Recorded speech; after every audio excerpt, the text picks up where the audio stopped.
Hello everyone, this is your quick stock market outlook for the week of December 5th. Every week I go through the same process just to decide how the overall market's performing and whether I want to be buying individual stocks. So the process is look at overall market conditions, then if those are good, we look for strong stocks, and those are on the watch list. And within those watch lists, we're looking for patterns and triggers.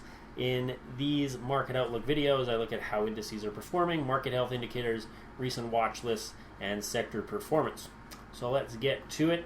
These are the indices I'm watching and that I analyze each week. We have the NASDAQ, S&P 500, NYSE Composite, and the Russell 2000. Each one of these indexes look at a little bit different aspect of the U.S. market.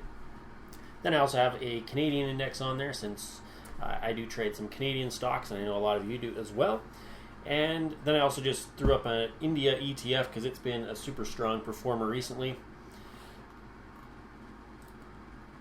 Not a whole lot to talk about here. We are in short-term uptrends, and that's good. Yes, we have some prior highs that we have to clear, but as I've discussed in prior videos, it has to start somewhere. And right now, going back to mid-October, October, we are starting to make higher swing highs, higher swing lows. That is an uptrend on some of these indices. We have taken out prior highs. You can see that on the NYSE. We're getting very close to those prior high levels. Technology has had a bit of a bounce, the NASDAQ, but still hanging out well below those prior highs from summer. But overall, right now, we're still building higher highs, higher lows. I'm not a super long-term trader in terms of swing trades. They're lasting a week, a few days, maybe a few weeks on the long side, or on the longer end of those trades. So trading in this environment is great for me. Higher highs, higher lows. That's really all there is to it.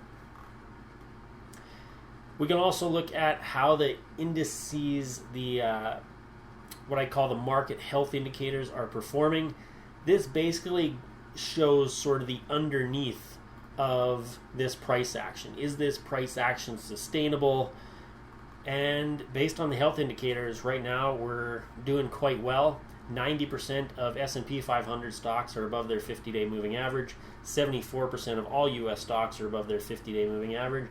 I have just found it much easier to make money when most stocks are going up. And so if you have most stocks above their 50-day moving average, that means lots of stocks in uptrends that are moving up. It's going to be a lot easier to make money on the long side. Volume, not really important to me at the moment. This blue one is daily percentage movement of the S&P. Just a 1 day, just shows how much it moved each day. And typically, uptrends are marked by smaller downside movements. We just don't get the big sell-offs. And then you can see when we are in sell-off territory, we tend to get these bigger spikes out the downside, and those are 2% drops or bigger. So right now, we haven't had any since November 9th. So coming up to a month now, again, that's progress. It's still a little volatile. We've had some of these big upward spikes, but I'd rather have an upward spike than a downward spike if we're looking to go long. So this getting a lot more calmer and nice to see, so that's ranked as good. This is the NYSE advanced decline line, and we can just see it is trending up nicely. Also showing that what's happening on the price chart is also happening in what we call these breadth indicators. This is the up volume divided by down volume each day, or up volume divided by total volume. And we did have a 90% up day on November 30th, so that's great to see. I look at more of these 90% upside days near market bottoms, but it's still nice to see them as we're rallying. It still shows that there's some aggressive buying going on, so that's nice to see. And really the ultimate indicator is if we're watching some stocks and you've picked a few to look at, how are they performing? Because that lets you know how your stock picking is, how your trading is, and I prefer to be more aggressive when I'm picking good stocks and doing well, as opposed to trying to be aggressive when I'm not doing well. So right now, pretty much everything on the watch list is moving good, has been going up or holding steady. So that's a great sign, and it shows widespread strength, which we can see from these other statistics and the price action as well. So that just gives me more confidence to take trades and deploy capital when I see good setups. The entire method of this process, as well as the picking of the stocks and how to trade them, is covered in the Complete Method Swing Trading course. Sectors on the move, it's been pretty much the same list for quite a while now. Basic materials, industrials, healthcare, and financials. Financials were a little bit stronger than healthcare last week, but really it's been kind of these four at the top of the list for quite a while. We have seen a resurgence in consumer cyclicals and consumer services. They're on the top for the last week.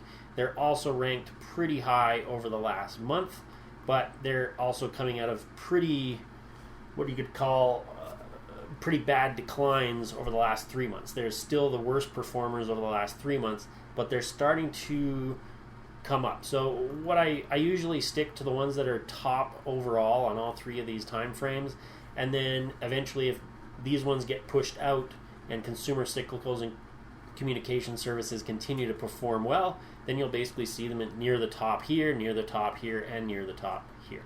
So these are still the main ones to focus on. Again, you don't need to scan this way.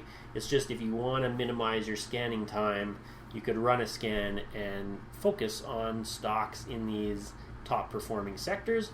If you have more time, then there's definitely going to be good stocks in most of these sectors. As you can see, pretty much everything green the last week and the last month. So most things are moving up.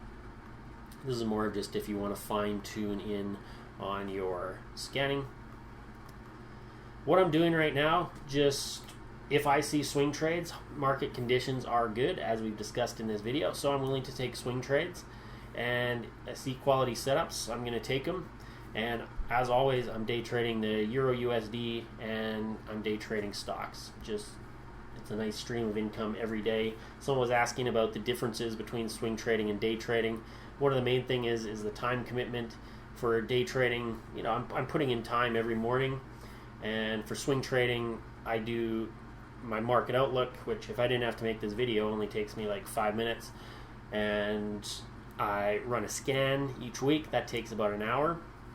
But in terms of performance, I can basically make in a month or maybe even less day trading what I would have to spend all year making in my swing trading account. So performance and percentage returns much higher for day trading. And so I like to do them both though, because they don't overlap. I day trade in the morning, and I can do my scanning and my placing of swing trades at night. So there's no reason why I can't do both.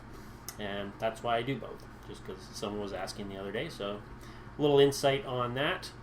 And so that is your market outlook for this week. Happy trading, and until next week, we'll see you then.